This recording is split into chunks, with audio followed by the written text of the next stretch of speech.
Hello. Welcome. My name is Chris, and I happen to have one of these weirdo hobbies called beekeeper. So what do we know about bees? Anybody know anything about bees? I know that they pollinate and they make honey. You know more than half of America right now. That is a brilliant thing. Do you know what it means that if something gets pollinated?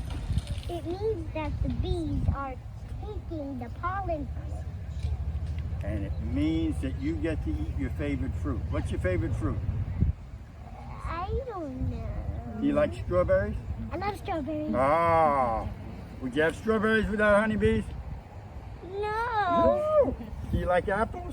I love them. Yeah, you wouldn't have apples without honeybees. All right, now I'm going to give you guys a test. How much of our food is directly related to pollinators? I don't know, probably a lot. As a percentage, what would you say? All food or produce? All produce. All produce? Oh gosh, I don't know. 80%? About a third. About a third of it. So almost anything, any kind of vegetables like zucchini, squash, pumpkins, even tomatoes, believe it or not. Tomatoes that are field grown, most of them actually are pollinated by something other than honeybees. They're pollinated usually by bumblebees. Bumblebees. Do you like bumblebees? Yep. I love They bumblebees. make me so happy because they give us food. Let me show you a couple of things. A beekeeper has two tools that he works with. This one here, you can hang on to that. You want to hang on to that? You want to hang on to that? This is what they call a hive tool. That's a very strong piece of steel. It's what I use to open up the beehive and all that. And then I have something called a smoker. And in this smoker, I'm going to start a fire in here. And what will happen is I will allow it to build up a nice little smoke. And then what happens is we use the smoker. And guess what it does to the bees? It makes them think their house is on fire. And so they fill up with all sorts of honey. It's like you and I at Thanksgiving dinner. They fill up and then they're just thinking, where's the nearest couch? Right? So, on that. But before we go in, I want to show you, and everybody can take a look here. This is what we're going to look into, okay? This has no bees in it, all right? But a beehive is an amazing thing. When we look into it, and you and I are going to look into the live one, it will have frames just like this. But one of the reasons that we can actually manage beehives is if you take a look, this is a space. You see this space? It's what we call the bee space. And if you leave that gap, they won't fill it in with propolis. That's what this stuff is. Feel that one. Feel how hard that is. That's propolis. Or they won't make an extra little honeycomb. You can hold on to that. Okay, you can even smell that. Smell it, smell it, smell it. It smells beautiful. It smells like flowers. Okay? Oh, it's sticky, it's sticky. It's It's not sticky. Don't even give me that line. Oh my god, that smells amazing. Yeah, that's 100% beeswax. This is made by the bees, okay? Now, as a beekeeper, what I do is I give them a frame. The frame is the wood perimeter. And I add something called foundation. This is beeswax. You can smell that too, my friend. Okay? You smell how nice that is? Okay? So that's what I start them with. But the bees then do something called drawing the comb. You see how these cells are made? All right? And that's the comb is where all the activity in the beehive takes place. All right? And that activity is where they make little baby bees. Okay, and that's where they actually put the honey, and they put the pollen, and they keep it so neat that I assume it's neater than your bedroom. I think my bedroom might be as neat as a beehive. Okay. I don't think so. You're allowed to play, right? You can play. Maybe on before each of you were these born it frames. was. There you go. There you go. Are you comfortable with her to take a look at bees with? There's a little suit there in that red bag. Okay, and I forgot your name? Gwendolyn. Gwendolyn. Gwen. Okay. Gwendolyn. Would one of you like to go in as well? You want to go in? When I try to grab You're taller than me. You jump into that. Okay? All right. She can put these gloves on. I Let's get see, two? the right and that's the left. Okay. I grab that. Okay. I'll help you with that here. Okay. Good. Perfect. Okay. I'm just going to ask those of you that don't have suits on, you stay right where you are back from us. Okay. Now I will get the magic smoker lit. I call my smoker Puff the Magic Dragon. Okay, because Puff the Magic Dragon knows right where those bees live. Okay? You know the song Puff the Magic Dragon? I bet not. That tells you how old I am. He's gonna see the smoke.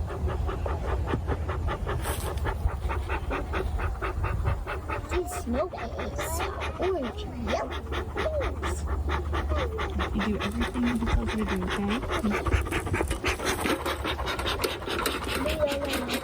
okay? Okay, my formidable troopers, come with me.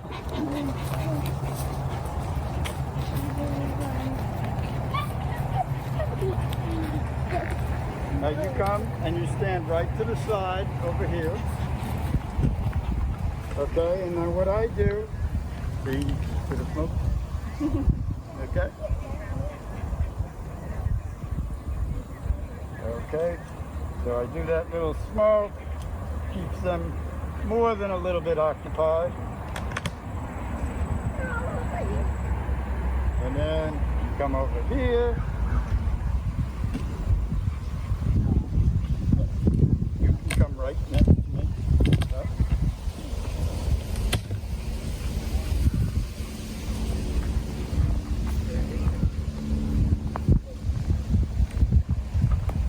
So, here we are,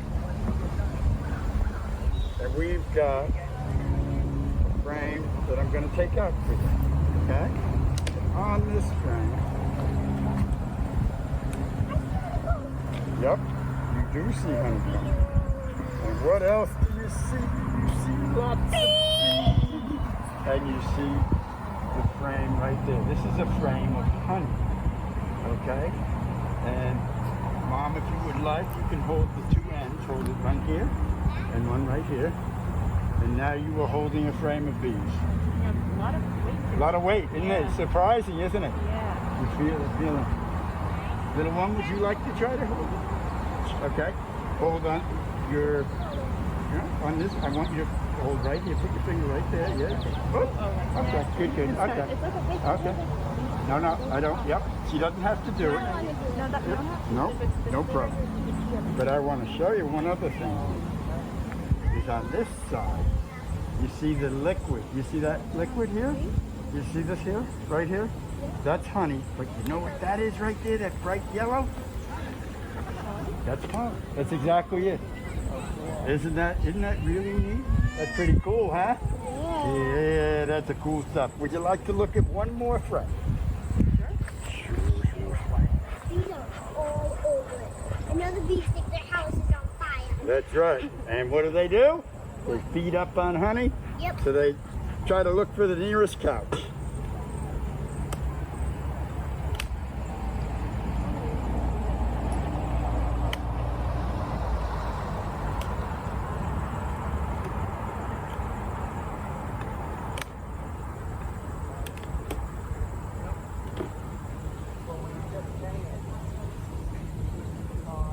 Okay, what do you think of that guy, huh?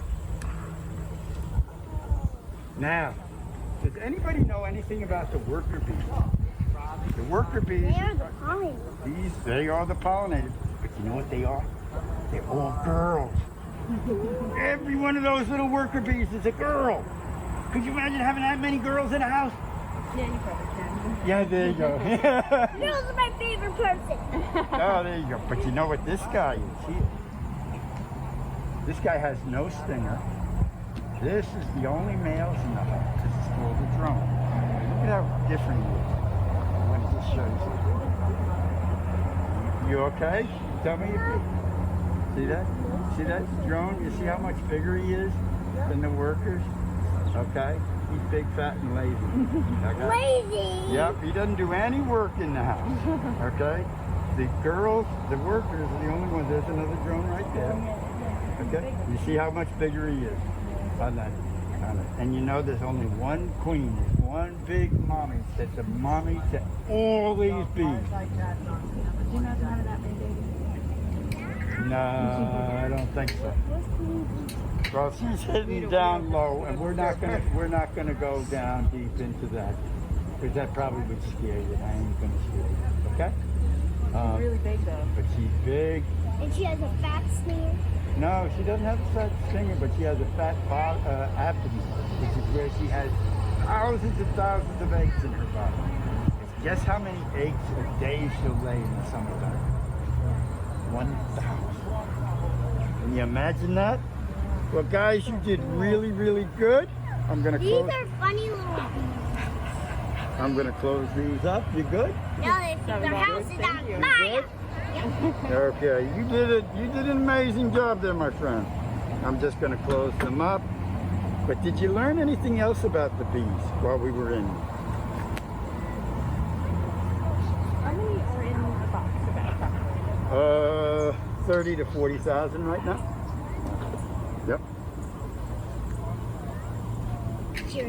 And if you only put a few of those frames in, Oh my God. does the box need to be full to be a working colony, or could you have like a half full box? Like half the number of frames? Well, what will happen, remember I talked to you about bee space? Yeah. They'll fill that other space with comb. Okay. The difference would be is the comb wouldn't be movable. Right. So this, Okay. it wouldn't be as functional as if you have the full Correct. all the frames. Correct. Great. Yeah. In fact, actually, it was that whole discovery of that space. If you maintain it, you could make this modular boxes. Oh, cool. Okay? Because before that, they used to keep skeps. You ever see all those pictures of the straw skeps? Sorry. Bees in something that they called skeps. You've Nope, done great. not familiar with that. Okay. It's a there's straw, and if you Google them, you'll see that there's these straw kind of dome-shaped hives, but they weren't movable frames. So what would happen is the beekeeper, okay, give me your hands. I'm going to pull your frogs off. Whoop. Okay. Next thing I'm going to do, I'm going to do this. Up. Next. And Especially if there's a grass. really. Here you go. Okay. And yep. There we go. And now you can take your right off. You guys did really, really well. Yeah. You know when you put a kid into a car seat Yes. and they fall right asleep? Yes. And then the moment the damn car stops, what happens? Boom. So they're like, these are like children. It really is. It really is. So it's an awful lot like that. So that's kind of the time that I'll use the suit. Mind you, I'm talking about I'm moving hundreds of colonies of bees at a time. So hundreds of boxes, I think? Yeah. Oh my gosh. Yeah. So that's kind of the time that I'll end up using it. You got it. And then, so how many, you said there's 30 to 40,000 in each box? Each hive. Each So hive. each one of those stands, the one on the left and the one on the right would be individual hives. So there's about 30 to And then, so 40,000. how many hives do you maintain? I own about 200, and then I maintain about another 150. You're responsible for a lot of bees. Yeah. Watch, I can like swing from the tree. But I love what I'm doing. Yeah. You know, it's just what I think I said it. This year is the 50th year Wow. that I'm doing it. Yeah, I know. I only look 22. I got it. Right? But it, yeah, I've been both a professional and a hobbyist beekeeper. I used to keep bees professionally in Hawaii, on the Big Island, the Kona, and that was fun. That was a lot of fun. We ran 4,000 colonies of bees there, and then I would fly to Florida, where we ran 16,000 colonies of bees, and we'd split those colonies, which means every one of those hives we would divide into 2 or 3 new hives. Does the queen, how do you, does another bee like become a queen when that happens? Or? We can allow that, yes, because the way a queen is grown or reared is the word we use, is by diet. And in other words, what happens is in the second phase of the bee's life stage. So the first stage is the egg, then it changes to larva. In the larva stage, that diet, if you're a worker or the drone, like what you saw, you get 3 days of what they call royal jelly, and then they shift it to something called bee bread. That's the pollen and nectar mixed together. Okay. If you're going to make a queen, that larva gets fed nothing but royal jelly through the whole sequence. Okay, and that's what allows her then, all her reproductive organs develop fully and completely then at that stage. And that's how a new queen comes. And we take advantage of that. So what we can do is, as a beekeeper, you can create a queenless colony. In other words, you take the queen out intentionally. And then what will happen is that hive will make a whole bunch of queen cells. So one hive could make like 30 queen cells. And you could then take those queen cells and make those, like I said, the splits. Yeah. That's exactly what you would do. Cool. Yeah. Would take about an hour per week in terms of time investment. Here's what I'm going to tell you. Most people that I know of that keep bees, they spend a whole lot more time in there, not because the bees need to work, but because the bees draw them in. What I would say to you is that the initial startup expense is hard, because it's probably about $1,000 a hive, give or take. But here's the drill. Those boxes, all the hardware, stuff like that, will last for years, okay? Your bees may not last years and years, but the protective suit, that's all included in that $1,000 a hive startup.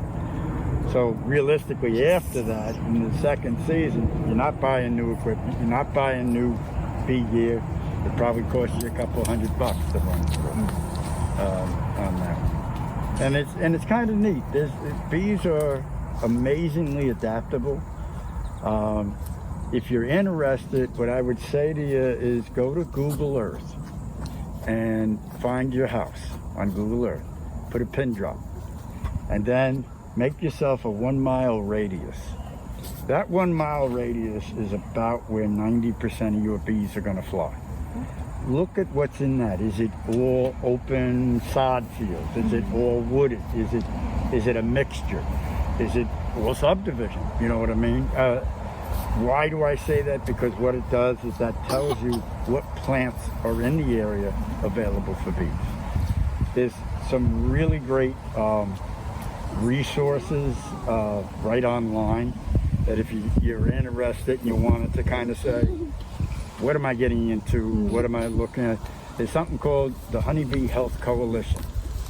You click on that, it is probably the best, online resource that I've seen.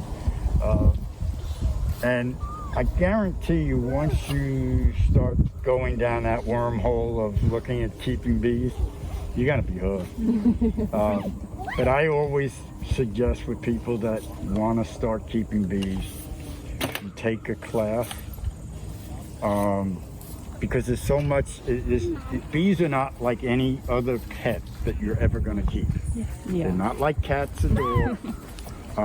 They're not like chickens, or anything like that. They truly are a wild animal or insect that we're able to manage because we understand the biology. Right. It's really that simple, Yeah. But they do hook you.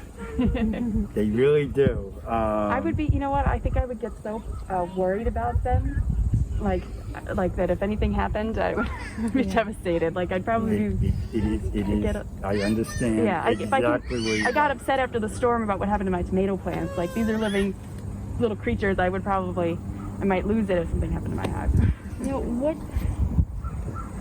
What bad things could happen to them? Do they get like a disease or what? Like if the hive is having trouble, what are some of the problems? There is a parasite. It's a mite, and it's called Varroa destructor. And I've lost more sleep worrying about this flipping parasite. You talk about worrying about that. There's a reason why I don't have hair. Okay.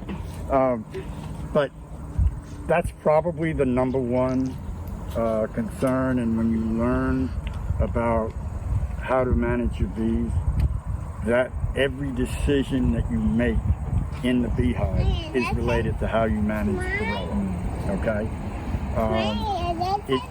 Initially, it might seem a little bit overwhelming because you're saying, not only am I worried about him doing this, but then I got to worry about that guy. At some point, you finally take a chill pill and you say, this is the strategy I'm going to use, and hopefully that works. But I always recommend, like, what I say is you take a class. I've got enough students now, or past students, that I have an apprenticeship program. So in other words, say the two of you decide, okay, we're going to go in and we're going to try a beehive for next year. I would pair the two of you up with somebody I have in Manorville to be your mentor. Because in this way, you've got another pair of eyes that are looking at some stuff. Because everything I would speak to you about over the winter about bees is going to be like brand new to you. It's, you know, it's foreign. If I tell you, is your hive queen right? You're going to look at me like, you know. And if I tell you you're going to look for the pollen and honey stores, what does that mean? You know what I mean? So all of this kind of stuff is kind of strange until you go live load. You know, and live load is obviously when you're in the beehive, and then you start to learn about it. But it's a wonderful world to really experience. You guys are in Manorville. There's the Long Island Beekeepers Club has they have some online courses, and they've also got some excellent meetings that take place usually on a Sunday afternoon. But they're in Smithtown. It's like that Smithtown, Setauket area, which isn't too far from you guys. All of these are kind of like really nice starting points if you got interested in doing saying, hey, well, maybe after getting tweaked for 30 minutes here, you know, we'll see what happens. And I don't recommend going wild with the YouTubing, because there are the old adage is this: if you got 10 beekeepers, you got 10 different ways to do it. You're going to literally overload yourself with something. Class sounds like a good way to get started. And I think you'll find more enjoyment about it. In the winter, in particular, is the best time to do it, because you've got that time to plan it. You know, you're not thinking about going to the beach immediately. You know, so good. Yeah, thank you so much. Thank you so much. That was really enjoyable. Appreciate each of you.